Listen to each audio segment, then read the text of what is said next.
Human Special Operations Medic Sergeant Marcus, Webb regained consciousness slowly, his mind struggling through fog that suggested he'd been sedated for medical treatment.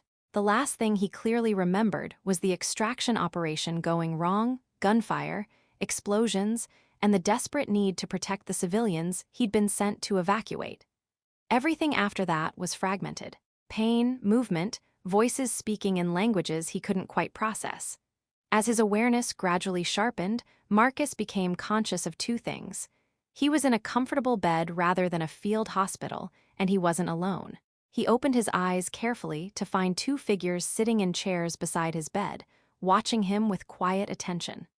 Queen Solera of the Ethran Empire, who he recognized from mission briefings, one of the civilians he'd been sent to extract from the combat zone. And beside her, a young girl perhaps 6 years old, clearly the queen's daughter based on their similar features. They sat in complete silence, not speaking or moving, just present, watching over him with expressions carrying something Marcus couldn't quite identify. "Your Majesty," Marcus said, his voice hoarse. What happened? Did we get you out safely?" Solera leaned forward slightly, her voice quiet. "You saved our lives. The extraction team was ambushed. My security detail was killed. You were the only survivor from your unit, and rather than retreat to safety, you stayed with us, protecting my daughter and me through enemy territory for 3 days until rescue forces could reach us." She paused. "You don't remember." Marcus tried to recall, finding only fragments, carrying someone small, telling someone to stay quiet, the desperate focus of keeping people alive despite his own injuries. "I remember. Protecting someone, keeping them safe, but it's all unclear. You were severely injured during the initial ambush," Solera explained. "You should have been incapacitated. Instead, you functioned on pure instinct and training, keeping us alive and hidden while enemy forces searched for us. You collapsed once rescue arrived, and have been unconscious for 4 days while physicians treated your injuries." The young girl, Princess Lyra, spoke for the first time, her voice carrying the careful pronunciation of someone speaking a language they'd been taught but weren't completely comfortable with. "You told me stories when I was scared. You said it would be okay and told me about Earth animals. I wasn't scared when you were there." Marcus felt fragmented memories clicking into place. A small child terrified by combat sounds, himself telling stories about dogs and cats and other Earth creatures to distract her from the danger, promising her she'd be safe as long as she stayed quiet and trusted him. "I remember now," Marcus said quietly. "You were so brave, stayed quiet even when you were frightened. You did everything exactly right." Lyra's face lit up with that particular joy children show, when adults recognize their courage. "Mother says you saved us, that you're a hero." "I was doing my job," Marcus said, redirecting to Solera. "Your Majesty, I'm glad you and the princess are safe. The rest of my team, we're honored with full military recognition," Solera said, her voice carrying controlled sorrow. "Their sacrifice will be remembered. But you survived, and you ensured our survival through 3 days that should have ended with our capture or death." She gestured to the chairs where she and Lyra sat. "We have been here since you awakened briefly yesterday, though you may not remember, as you were still heavily sedated.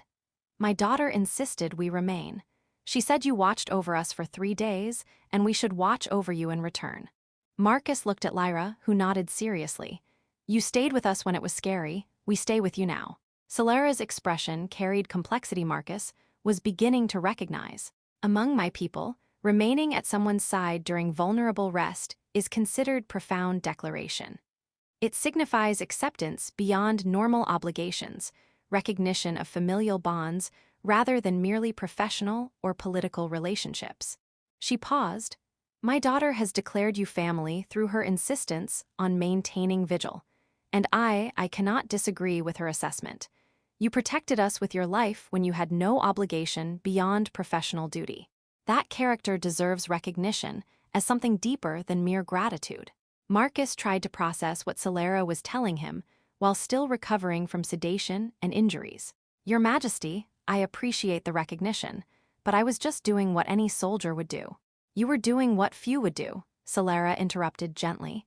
"My security detail died protecting us, which was their sworn duty. But you injured, separated from your unit, with every reason to prioritize your own survival, chose to remain with 2 civilians you'd never met. You kept us alive for 3 days through territory where we should have been captured. You told my daughter stories when she was terrified rather than demanding silence that would have been easier. You demonstrated character that goes far beyond professional obligation. Lyra had moved from her chair to sit on the edge of Marcus's bed, her small hand resting on his arm with the absolute trust of children who have decided someone is safe. You're nice. You made me feel safe when everything was scary. Mother says that's special. It is special, Celera confirmed. In my position, I am surrounded by people who protect me from duty or calculate advantage from proximity to power. But you protected us from genuine compassion, kept us safe without knowing who we were initially, and treated my daughter with kindness when demanding her silence would have been more efficient. She looked at Marcus directly. When you collapsed after rescue arrived and we learned you would survive but required significant recovery time, my daughter insisted we remain here. She said you watched over us, so we should watch over you. That declaration, that recognition of reciprocal obligation, carries significant meaning in our culture. I don't want to create obligations you don't intend, Marcus said carefully. You already created them through your actions, Celera responded. The question is whether you're willing to accept what my daughter has already declared, that you are family through choice rather than blood, through demonstrated character rather than formal obligations, because that is what she has recognized by insisting we maintain vigil beside you. Over the following days, as Marcus recovered and Celera and Lyra continued their vigil, leaving only when royal duties absolutely demanded it, Marcus discovered what it meant to be claimed as family by someone who'd decided he'd proven himself worthy. Lyra visited daily, bringing drawings she'd made and stories about palace life, treating Marcus as a beloved relative she was determined to keep connected to. Celera came when duties allowed, speaking with Marcus about everything from tactical assessments to personal philosophy, gradually building genuine friendship beneath the formal recognition. You seem surprised by our presence, Celera observed during one visit. Did you expect us to simply thank you formally and depart once you awakened? I suppose I expected standard diplomatic gratitude, and then everyone returning to their normal lives, Marcus admitted. That would be appropriate for professional service acknowledged and compensated, Celera said. But what you provided went beyond professional service. You saved our lives through genuine compassion and courage that transcended duty. My daughter recognized this by insisting we watch over you as you watched over us. I recognized this by honoring her declaration rather than dismissing it as childish sentiment. She paused. When I awakened in that comfortable bed beside you earlier and realized you and my daughter were sitting silently keeping watch, I loved it. That simple, peaceful moment of knowing we were safe together. That feeling of family created through choice rather than obligation. That is what you gave us during those 3 terrible days and what we offer you now through our presence. During a private conversation, Lyra explained her perspective with childlike directness. When everything was scary and I thought bad things would happen, you told me stories and promised you'd keep me safe. And you did. That makes you family. Mother says family stays together and watches over each other. So I watch over you now like you watched over me. When Marcus's medical discharge was finalized, and he prepared to return to his unit, Celera made a formal request that surprised both Marcus and the coalition command structure. She asked that he be assigned as personal security liaison to the Ethran royal family, specifically with responsibility for Princess Lyra's protection. You've already proven yourself trustworthy with my daughter's life, Celera explained to Marcus when presenting the offer. You've demonstrated character that goes beyond professional competence to genuine compassion. And my daughter has declared you family through her insistence on maintaining connection.